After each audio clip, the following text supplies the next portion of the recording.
저희의 상속자라는 제목으로 말씀을 전하겠습니다. 히브리서 11장은 별명이 있다고 말씀드렸죠. 무슨 장이라고요? 믿음장. 믿음장입니다. 그래서 히브리서 11장을 시작하면서 믿음의 정의를 내리고, 그리고 이제 믿음의 선조들을 쭉 우리에게 보여주고 있습니다. 그 가운데 지난 시간에 우리가 아담의 아들 아벨과, 그리고 믿음의 선조 가운데 에녹, 죽음을 보지 않았던 에녹에 대해서 우리가 살펴보았습니다. 오늘은 믿음의 사람 노아에 대해서 살펴보려고 합니다. 노아는 창세기 6장에 보면 자세하게 기록되어 있습니다. 6장, 7장, 8장에 걸쳐서 노아와 그 홍수에 대한 이야기들이 쭉 기록이 되어 있습니다. 노아 하면 떠오르는 이야기가 홍수 이야기지요. 죄악으로 가득 찬 세상에서 하나님께서 홍수를 내려서 세상을 심판하는 그런 이야기가 노아의 홍수 이야기입니다. 노아 시대 때에 죄악이 가득했습니다. 왜 노아 시대 때에 그런 죄악이 가득했는지 우리가 창세기 6장을 통해서 노아 시대 때 가득했던 죄악의 모습들을 한번 살펴보려고 합니다. 그리고 죄의 결과로 홍수로 세상을 심판하는 중에 노아의 가족을 부르셨는데 왜 하필이면 노아 그리고 그의 가족들을 부르셨는지 그 이유에 대해서도 우리가 한번 살펴보려고 합니다. 노아 이야기는 창세기 6장에 자세하게 나오는데, 창세기 6장에 보면 사람들이 타락하게 된 이유들을 보여주고 있습니다. 사람들이 타락하게 된 이유를 창세기 6장에서 두 가지로 살펴보고 있는데, 첫 번째는 사람들이 타락하게 된 이유가 불신 결혼 때문이었습니다. 창세기 6장 2절에 보면 하나님의 아들들이 사람의 딸들의 아름다움을 보고 자기들이 좋아하는 모든 여자를 아내로 삼았다, 그렇게 기록하고 있습니다. 여기 보면 하나님의 아들들이 나오고 사람의 딸들이 나옵니다. 하나님의 아들들은 누구이며 사람의 딸들은 누구입니까? 창세기 4장에 보면 가인의 계보가 쭉 기록되어 있고, 창세기 5장에 보면 아벨의 셋의 계보, 아담을 위한 셋의 계보가 쭉 기록이 되어 있습니다. 창세기 4장에 나오는 가인의 계보는 사람의 아들들, 딸들입니다. 그리고 창세기 5장에 나오는 아담을 위한 셋의 계보는 하나님의 아들, 믿음의 사람들의 이름들이 쭉 기록되어 있는 것입니다. 성경이 굳이 가인의 후손들과 셋의 후손들을 구분하여 기록하는 이유가 있습니다. 바로 하나님의 정통성을 잇는, 하나님께서 하나님의 형상대로 지음을 받은 아담, 그리고 그 아담의 모습을 가지고 있는 셋, 그 셋을 이은 후손들, 그들이 바로 하나님을 믿는 하나님의 백성들, 그 정통성을 가지고 있는 자들, 즉 다시 말씀을 드리면 하나님의 아들들임을 보여주고 있는 것입니다. 그 하나님의 아들들이 창세기 6장 2절에 보면 사람의 딸들의 아름다움을 보고 그들을 아내로 삼았다라고 기록하고 있습니다. 이는 셋의 후손들이 가인의 후손들과 혼인을 통하여서 서로 섞이고 말았다라는 것을 보여주고 있는 것입니다. 믿는 자와 믿지 않는 자가 섞이면 어떤 결과가 나올까요? 긍정적인 결과가 나오면 참 좋겠습니다만, 우리가 성경을 읽어 지내를 통해서 살펴보았습니다만, 섞이면 어떻게 된다고요? 섞이면 안 된다. 섞이면 어떻게 된다고요? 망한다. 섞이면 망합니다. 예수 믿는 사람들이 불신자와 섞이면 그들을 예수 믿게 하고 하나님의 자녀로 삼으면 얼마나 좋겠습니까? 그런데 역사를 통해서 봐도 알 수 있듯이 섞이면 망합니다. 북이스라엘, 남유다 왜 망했습니까? 섞였어. 통일왕국 시대 때에 다윗이 그렇게 하나님을 의지하고 믿음을 살았는데 그 아들 솔로몬 시대 때의 평화 정책을 펼쳤지 않았습니까? 그래서 수많은 이방의 여인들을 다 데려와서 아내를 삼았습니다. 그 아내들이 결국은 그 솔로몬을 설득해서 산당에 다 우상들을 만들어 놓고 우상들을 섬기게 만들고 결국 그것을 인해서 나라가 둘로 나누어지 북쪽 이스라엘, 남유다로 나누어지고 말았습니다. 북쪽 이스라엘은 온갖 이방신들을 다 갖다가 섬김으로 말미암아서 결국 아수리에서 멸망당하고 남유다도 하나님을 떠나서 우상을 섬기고 죄악을 행할 때 바벨론에서 멸망당하고 말았습니다. 섞이면 긍정적인 효과가 나올 것 같지만 그렇지 않다는 것입니다. 섞이면 망한다. 그것이 성경이 우리에게 보여주는 모습입니다. 하나님의 아들들이 사람의 딸들을 아내로 맞아 섞이고 나니까 결국은 육의 사람이 되고 말았습니다. 창세기 6장 3절에 보면 이렇게 기록하고 있습니다. 여호와께서 이르시되 나의 영이 영원히 사람과 함께하지 아니하리니 이는 그들이 육신이 되리라. 그러나 그들의 날은 120년이 되리라. 하나님의 영이 하나님의 백성들, 저 셋의 계열을 이은 그 하나님의 백성들과 함께 거하였는데 그런데 그들이 섞이고 나니까 하나님의 영이 떠나버리고 그들이 육신이 되더라. 그렇게 성경은 말씀하고 있습니다. 하나님은 거룩을 버리고 죄악을 따라 살아가는 사람들과 함께 거하실 수가 없습니다. 거룩하신 하나님께서 죄로 더러워진 인간들과 함께 살 수 없다는 말입니다. 동행할 수 없다는 말입니다. 그래서 하나님의 영이 사람들을 떠나버리고 말았습니다. 사람들을 떠나니까 하나님의 영이 떠나니까 그들은 육신이 되고 말았습니다. 육의 사람이 되고 말았다는 것입니다. 노아 시대 때 사람들이 타락하게 되는 것은 뭐라고요? 불신 결혼 때문에 섞이고 말았다라는 것입니다. 그러면 사람들이 타락하게 된 두 번째 이유는 무엇일까요? 두 번째 이유는 창세기 6장 4절에 보면 나옵니다. 당시에 땅에는 네피림이 있었고 그 후에도 하나님의 아들들이 사람의 딸들에게로 들어와 자식을 낳았으니 그들은 용사라 고대의 명성이 있는 사람이었더라. 그렇게 말씀합니다. 당시에 땅에 뭐가 있었다고요? 네피림. 네피림이 뭐라고요? 거인족입니다. 이 네피림이 키가 얼마나 크고 덩치가 얼마나 컸는지 짐작할 수 있는 장면이 다윗 시대의 골리앗을 보면 알 수 있습니다. 골리앗은 키가 성경 보면 6규빗 한 뼘이다 라고 기록하고 있습니다. 한 규빗은 45cm지요. 그럼 6규빗 한 뼘이면 290m 정도가 나옵니다. 우리나라 최홍만이라는 사람이 키가 얼마쯤 되는지 아십니까? 2m 18이랍니다. 제가 찾아보니까 2m 18이더라고요. 2m 18만 해도 보통 사람보다 훨씬 큰데 290 그보다 72cm가 더 큽니다. 아마 이 천장이 뚫고 들어가겠죠? 예. 그런 거인이 서 있는 겁니다. 그 거인족들이 네피림이 그때 당시에 있었다는 것입니다. 그 건족이 있는데 그들은 뭐라고요? 용사라 그렇게 말씀하고 있습니다. 용사는 뭐 하는 사람입니까? 전쟁에 나가 싸우는 사람입니다. 네피림이 활동하던 시대에는 이런 큰 거인족이 있었고 그들은 전사로서 전쟁에 나가 싸웠습니다. 그때 당시에 그렇게 크고 몸집이 대단한 그 사람들이 전쟁에 나가 싸우면 그를 대할 자가 없었습니다.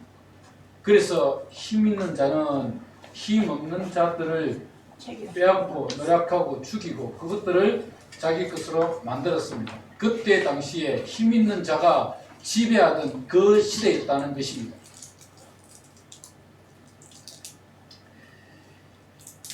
힘이 있다고 힘이 없는 자들을 위협하고 빼앗는 이 일들은 하나님이 보시기에 악한 일이었습니다. 하나님의 나라는 힘 있는 자가 힘 없는 자들을 빼앗는 나라가 아닙니다. 하나님의 나라는 도리어 힘없고 불쌍한 사람들을 도와주는 나라입니다. 그들 함께 더불어 살기 위해서 하나님께서는 그 약한 자들, 그 불쌍한 자들을 도울 수 있도록 여러 가지 제도들을 마련하시고 그것들을 실천하도록 하나님께서는 율법을 주셨습니다. 그때 당시에 율법이 생겼을 때 가장 약한 자들은 고아와 가부들이었습니다. 그들을 위해서 반도통의 가장자들을 다 베지 말고 그들을 위해서 남겨두라. 그들이 거두어서 먹고 살아야 되는데 너희들이 다 베버리면 그 가난한 자들이 어떻게 먹고 살겠느냐. 하나님께서는 그 가난한 자들을 도우라고, 그 가난한 자들과 함께 더불어 살아가라고 그렇게 우리에게 율법을 주시고 계명을 주셨는데, 노아 시대 때 사람들은 그 힘 있는 자들이, 그 네피림들이 힘없고 약한 자들을 죽이고 빼앗아서 자기 것으로 만드는 그런 시대였다라는 것입니다.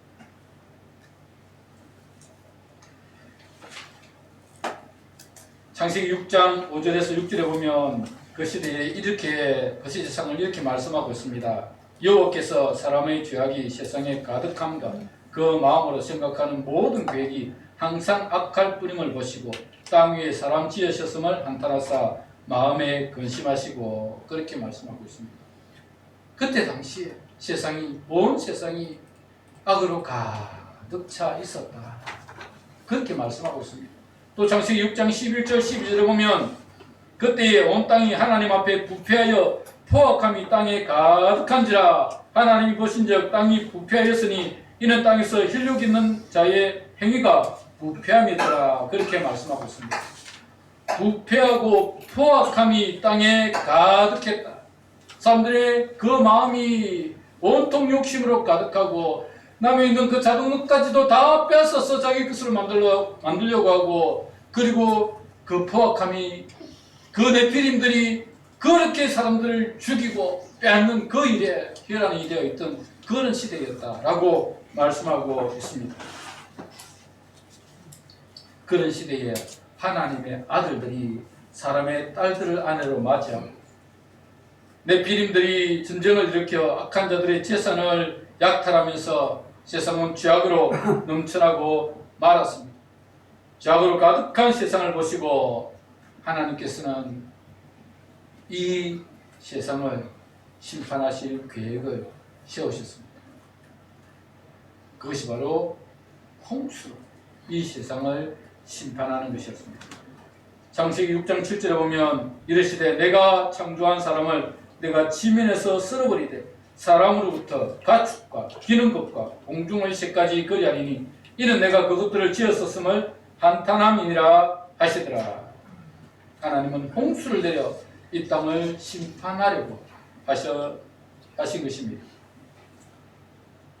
하나님께서 세상을 심판하실 계획을 세우시고 그 심판을 실행하시는데 하나님께서는 그 가운데 경건한 자들과 또 하나님이 창조하신 생물들 가운데서 구별하여 하나님께서는 그들을 살리, 그들을 구원할 계획들을 세우셨습니다. 방주를 짓는 겁니다. 하나님께서 그 방주를 친히 지을 수 있지만 하나님께서는 그 일을 직접 하지 않으셨습니다. 한 사람을 택하셨습니다. 누구를 택했죠?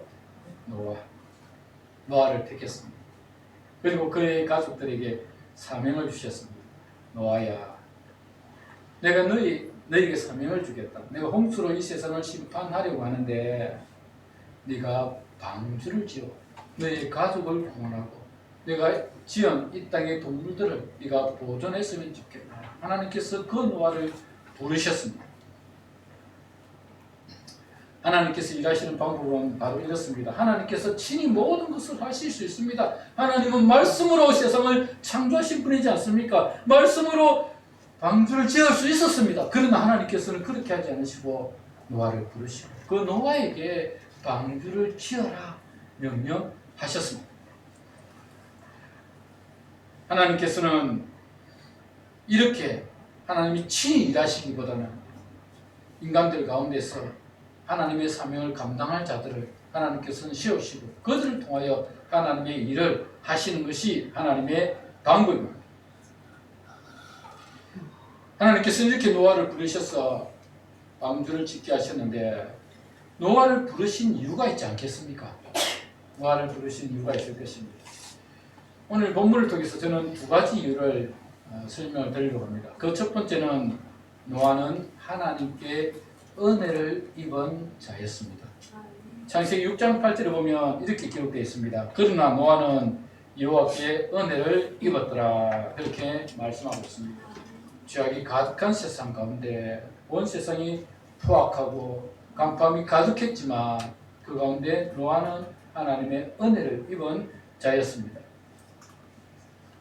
우리 인간은 하나님의 은혜가 아니면 살아갈 수 없는 자들입니다. 우리가 잘나서 하나님이 부르시는 것이 아닙니다. 우리가 능력이 있어서 하나님의 일을 하는 것이 아니라는 것입니다. 하나님께서 은혜를 베푸셔서 우리를 부르시고 우리에게 사명을 맡기셨습니다. 여러분 잘 알다시피 제가 능력이 있어서 목사가 됐겠습니까? 하나님이 부르셔서 목사가 된 것이고 목사가 되어서 하나님이 주신 사명을 감당하는 것입니다. 우리가 하나님께 부르심을 받아서 섬길 수 있다는 것, 그것이 은혜이고 축복임을 깨달아야 합니다.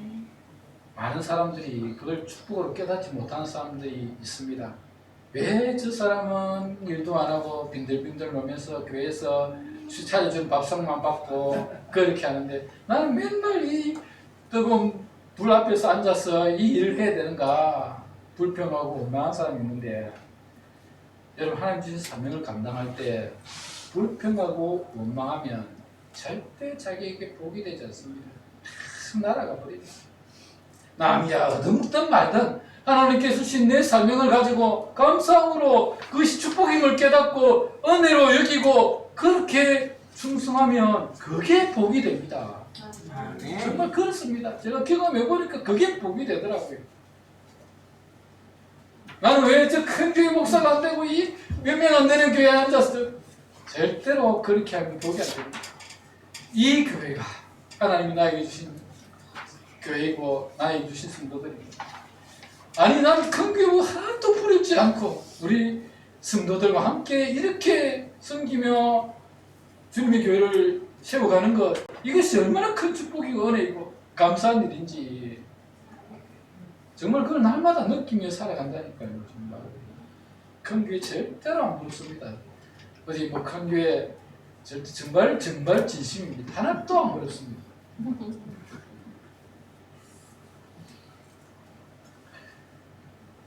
여러분 정말 하나님께서 우리에게 사명을 주신 것이 은혜입니다. 축복입니다. 이걸 깨달을 수 있어야 돼요.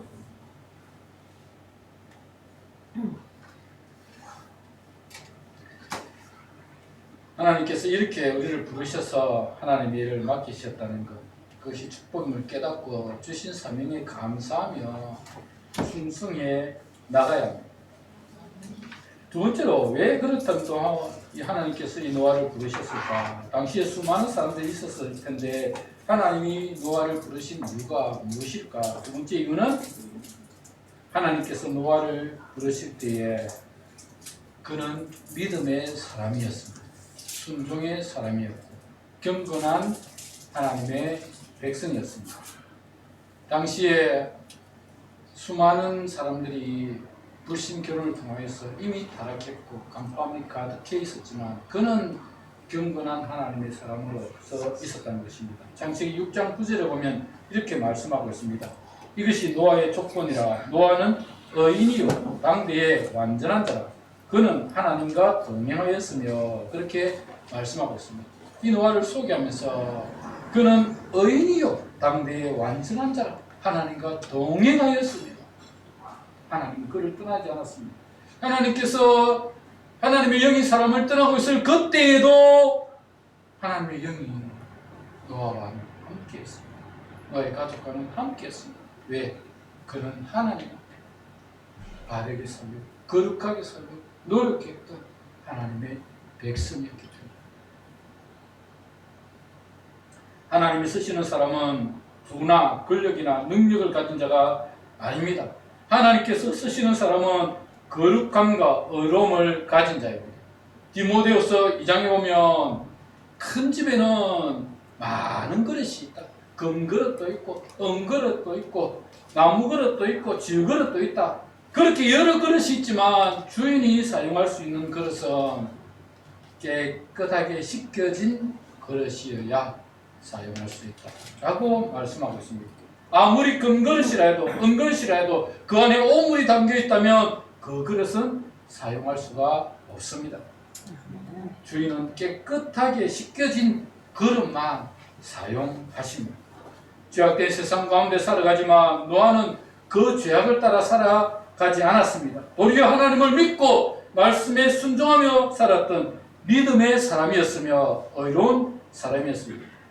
우리가 하나님께 쓰임받는 동력자가 되려면 믿음의 순종의 사람이 되어야 한다는 것입니다. 하나님은 절대 불순종으로 살아가는 자들을 하나님은 쓰시지 않습니다. 믿음으로 순종하는 거룩한 하나님의 백성들을 사용합니다. 믿음은 입으로만 하는 것이 아닙니다. 지난주에도 말씀을 드렸는데 믿음이 있는 자는 자신이 믿고 있는 그대로 살아가는 자이다. 믿고 있는 대로 그 믿음을 따라 살지 않고 불순종하며 산다면 그 믿음이라고 할 수 없습니다. 믿음과 순종은 따로 뗄 수 있는 것이 아닙니다. 믿는다면 믿는 그대로 살아가는 것입니다. 그게 믿음입니다.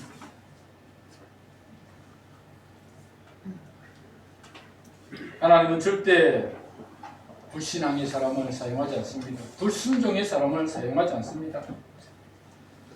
하나님은 믿음의 사람들, 그 믿고 순종하는 그런 믿음의 사람들을 하나님께서는 사용하십니다. 하나님은 이 노아, 그 죄악이 가득한 세상 가운데서도 하나님을 믿고 그 하나님의 말씀에 순종하는 그 믿음의 사람 노아를 하나님께서는 사용하신 것입니다.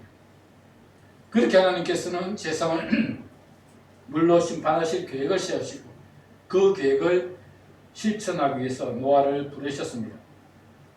하나님께서 노아에게 앞으로 일어날 일을 일러주시고 방주를 짓게 하셨습니다. 창세기 6장 13절에 보면 이렇게 기록되어 있습니다. 하나님이 노아에게 이르시되 모든 혈육 있는 자의 포악함이 땅에 가득함으로 그 끝날이 내 앞에 이르렀으니 내가 그들을 땅과 함께 멸하리라. 그렇게 말씀하고 있습니다. 하나님은 노아를 부르셔서 세상을 심판하실 계획을 말씀해 주셨습니다. 그리고 노아에게 네가 방주를 짓는데 보페르 나무로 방주를 지어라. 그렇게 말씀하셨습니다. 노아의 가족들은 하나님의 말씀에 순종하여 방주를 짓기 시작합니다.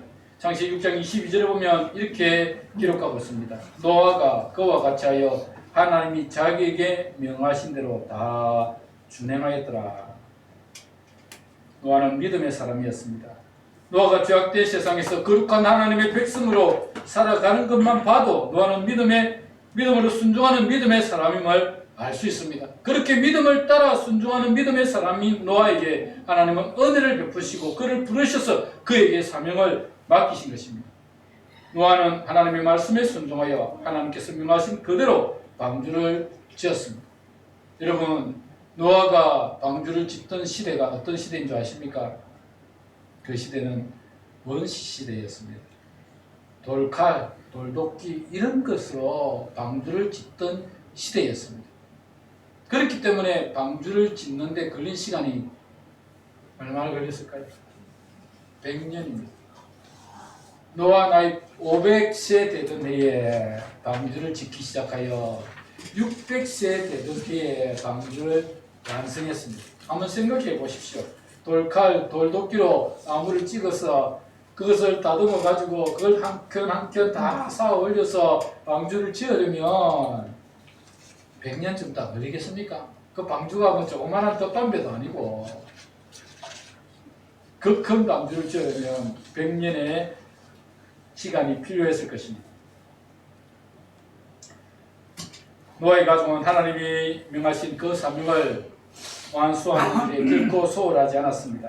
100년이 지나 드디어 방주가 완성이 되었습니다. 하나님께서 맡기신 사명을 완수한 그 순간 얼마나 기뻤겠습니까? 사명을 완수한 자의 기쁨은 경험한 자만 느낄 수 있을 것입니다. 우리가 세상을 살아가면서 무엇을 남기고 가느냐, 정말 중요한 일이라고 생각합니다.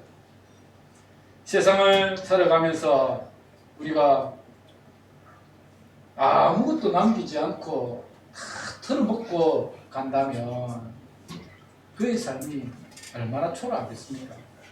이 땅에서 정말 열심히 살았는데 아무것도 남긴 것이 없이 떠난다면 우리의 삶은 허무할 수밖에 없을 것입니다. 반대로 이 세상에 와서 하나님께서 맡기신 일들을 잘 감당하고 주신 사명을 따라 영혼을 구원하고 생명을 살리는 방주를 준비하고 떠난다면 이보다 더 복된 일이 없을 것입니다.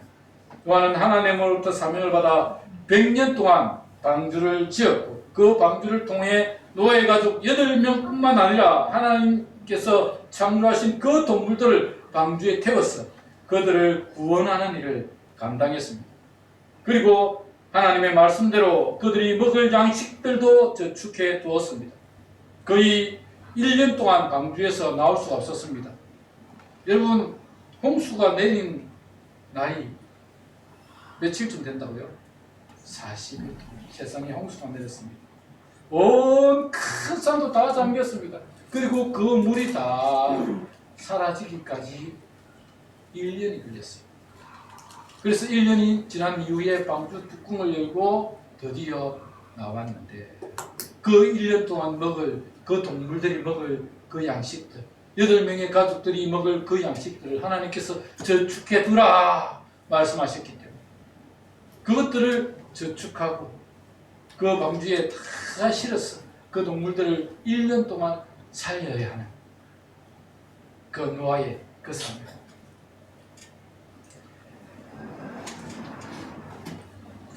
이렇게 방주를 만들고 양식을 준비하는 노아는 그 100년의 시간이 결코 길게 느껴지지 않았을 것입니다. 순식간에 갔을 수도 있습니다. 매일 일어나면 나무를 깎아야 돼. 매일 일어나면 준비해야 하는 그 시간. 그런데 그 일들을 마치고 그 생명들을 살리고 드디어 방주 뚜껑을 열고 그들이 땅 위에 지상에서 살아가는 그 모습들을 바라보면서 얼마나 기쁨이 있었겠습니까? 감격이 있었겠습니까? 그런 노아를 오늘 본문은 이렇게 말씀하고 있습니다. 오늘 히브리서 11장 7절을 한번 보십시오. 믿음으로 노아는 아직 보이지 않는 일에 경고하심을 받아 경외함으로 방주를 준비하여 그 집을 구원하였으니 이로 말미암아 세상을 정죄하고 믿음을 따르는 의의 상속자가 되었느니라. 노아가 한 믿음의 행동은 세상을 정죄하고 믿음을 따르는 의의 상속자가 되는 결과를 낳았습니다. 한번 생각해 보시길 바랍니다. 노아의 가족들이 그 큰 방주를 만드는 동안 세상 사람들은 노아를 보면서 무슨 생각을 했겠습니까? 저 영감이 노망이 났나? 이렇게 맑은데 홍수가 내리기는 무슨 홍수가 내린단 말이냐? 저 방주를 짓는 저 영감탱이 저거 봐라. 저 헛짓거리 하는 것 그렇게 헛짓거리 할 시간에 실컷 놀고 먹고 마시고 하겠다. 그렇게 조롱하지 않았겠습니까? 세상 사람들은 노아의 행동이 어리석어 보였을 것입니다. 그런데 노아는 그런 조롱에도 그런 비웃음에도 아랑곳하지 않고 하나님께서 맡겨주신 사명에만 집중했습니다. 100년 동안 그 방주를 짓는 일에 그리고 그 양식을 모으는 일에 그 일에 집중하여 그 일을 감당했습니다. 그렇게 100년의 세월이 지나갔습니다. 수고하고 노력하여 방주가 완성이 되었습니다. 하나님께서 각종 짐승들을 다 이끌어 오셔서 방주 안에 들이셨습니다. 노아의 가족이 다 그 방주 안에 들어갔습니다. 그리고 하나님께서 그 방주의 문을 닫아버렸습니다. 노아가 닫은 것이 아닙니다. 하나님께서 닫으셨다고 말씀하고 있습니다. 그때 홍수가 내리기 시작하고 비가 내리기 시작하고 물이 차오르기 시작했습니다. 물이 차올라서 방주에까지 올랐습니다. 그때서야 사람들이 방주의 문을 두드리면서 문을 열어달라고, 제발 문을 열어달라고 두드렸습니다. 노아는 열어주고 싶었습니다. 그런데 하나님께서 닫으신 그 문은 열리지 않았습니다. 아멘. 세상 사람들이 비웃고 조롱하던 그 일이 그들에게는 심판의 시간이 되고 말았습니다. 하나님께서 우리에게 맡기신 사명이 세상 사람들이 보기에는 하찮아 보이고 어리석어 보여도 하나님의 사명을 감당하는 일이며 영혼들을 구원하는 일이라면 결코 하찮은 일이 될 수 없습니다. 아멘. 마지막 심판의 순간에는 그 일보다 값진 일이 없었다는 것을 깨닫게 될 것입니다. 아멘. 오늘 본문 7절을 다시 한번 보십시오. 믿음으로 노아는 아직 보이지 않는 일에 경고하심을 받아 경외함으로 방주를 준비하여 그 집을 구원하였으니 이로 말미암아 세상을 정죄하고 믿음을 따르는 의의 상속자가 되었느니라. 아멘. 믿음으로 노아는 아직 보이지 않는 일에 경고하심을 받아 경외함으로 방주를 준비하여 그 집을 구원하였습니다. 그 생명들을 구원하였습니다. 이런 결국 세상을 정죄하고 믿음을 따르는 의의 상속자가 되는 결과를 낳았습니다. 만일 노아마저 하나님의 말씀을 무시하고 불순종했다면 그는 의의 상속자가 될 수 없었을 것입니다. 노아마저 세상 사람들처럼 하나님의 일을 하는, 구원하는 그 일이, 방주를 짓는 일이 어리석은 일이고 아무 소용없는 일이라고 생각했다면 그는 의의 상속자로 남아있을 수가 없었습니다. 심판받아 멸망하고 말았을 것입니다. 그런데 노아는 하나님을 믿었습니다. 하나님 맡겨주신 그 사명을 충성되이 감당했습니다. 열심히 방주를 지었고 그 동물들이 먹을 수 있는 양식들을 저축해 두었습니다. 그 일로 말미암아서 노아의 가족뿐만 아니라 그 동물들을 구원한, 하나님이 창조하신 그 동물들을 구원한 그 일들을 감당했던 것입니다. 사랑하는 여러분, 믿음의 순종은 위대한 기적을 낳게 되어 있습니다. 아멘. 여러분도 노아처럼 믿음을 따르는 의의 상속자가 되기를 바랍니다. 아멘. 정말 믿음으로 살아가면 하나님이 맡겨주신 사명을 하찮게 여기지 않고 그 사명을 충성되이 감당하면 여러분이 바로 믿음을 따르는 의의 상속자가 되는 것입니다. 아멘. 하나님께서 맡겨주신 사명을 잘 감당하여 위대한 하나님의 일을 이루어드리는 믿음의 상속자가 되시는 여러분 다 되시기를 주님의 이름으로 축복합니다. 아멘. 말씀을 기억하면서